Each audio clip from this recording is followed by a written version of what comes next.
जय माँ पीताम्बरा। आज हम अस्थिरता पे बात करने वाले हैं। अस्थिरता मतलब जीवित शरीर में प्रेत का वास। बहुत से साधक हैं, साधना करते हैं, जाप करते हैं रोज प्रतिदिन नियम से, मानसिक भी जाप करते हैं बराबर, लेकिन उनके जीवन में स्थिरता नहीं है। स्थिरता का बहुत अभाव है। जिस व्यक्ति ने जीवन में रहते हुए कभी स्थिरता को धारण नहीं किया, जिसने अपनी चंचलता को शांत करने का कोई प्रयास नहीं किया, ना ही कोई विद्या ऐसी सीखी, ऐसा हर व्यक्ति इस जीवन में साक्षात प्रेत का ही प्रतिबिंब है। वह जीते जी एक प्रेत की भांति ही जीवन जी रहा है। यहाँ अस्थिरता से मतलब सिर्फ चंचलता शांत करना नहीं। किसी ने कोई बात कह दी, किसी की कोई बात बुरी लग गई तो उसको बदला लेने पे उतर ही आया कोई इंसान, और इतना बदले की भावना उसके अंदर आ गई कि उसने मंत्र जाप प्रारंभ कर दिया।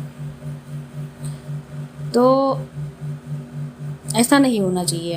हाँ, गुस्सा क्रोध आता है, हम लोग इंसान हैं, कोई भगवान नहीं है कि क्रोध ना आए, लेकिन क्रोध पे काबू करना चाहिए।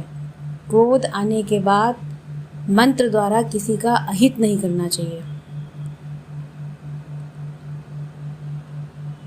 वास्तव में प्रेत का अर्थ ही अस्थिरता है, जो सदैव घड़ी के पेंडुलम की तरह यहाँ वहाँ डोलता रहता है। नित्य विचलित, अशांत, असहज रहने वाले व्यक्ति की संज्ञा ही प्रेत है। सच तो यह है कि आज के समय में ज़्यादातर इंसान जीवित रहते हुए भी प्रेत योनि ही भोग रहा है। शास्त्र भी कहते हैं, जैसी मति वैसी गति, यानी अनंत तुम वही बनोगे जो तुम्हारे भीतर हो, चाहे शरीर के साथ रहो या शरीर के बिना। मृत्यु के बाद भौतिक स्वरूप भले ही नष्ट हो जाए या बदल जाए, परंतु तुम्हारा मूल स्वरूप, आंतरिक स्वभाव कभी नहीं बदलता। शरीर के ना रहने के बाद भी तुम अपनी उसी मानसिक अवस्था के साथ शेष रह जाते हो।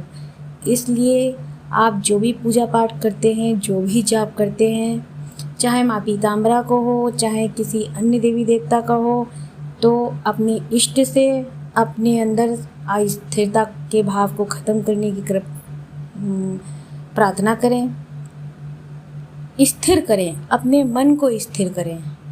साधना का अर्थ ही है अपने आप को साधना। अगर हमारा आज खराब समय है, बुरा समय है, तो अपने आप को स्थिर रखिए। ऐसा सोचिए कि ये भी किसी अच्छे के लिए आया होगा। आज है बुरा, कल नहीं रहेगा।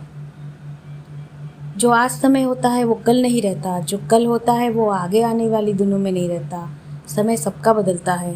इसलिए अपने आप को स्थिर रखिए और अपने इष्ट पर भरोसा रखिए, पूर्ण विश्वास रखिए कि वो आपके जीवन में बुरा नहीं होने देंगे। किसी के लिए क्रोध में आकर माला जाप करके अपना प्रारब्ध खराब मत करें। हाँ, अगर क्रोध है, बहुत ही कुछ गलत किया है, तो आप शिकायत करें भगवान से, अपने बात कहें, बट मंत्र जाप द्वारा किसी का भी अहित ना करें। बहुत लोग के घर हमने उजड़ते देखे हैं मंत्र जाप से। इसी के साथ जय माई की।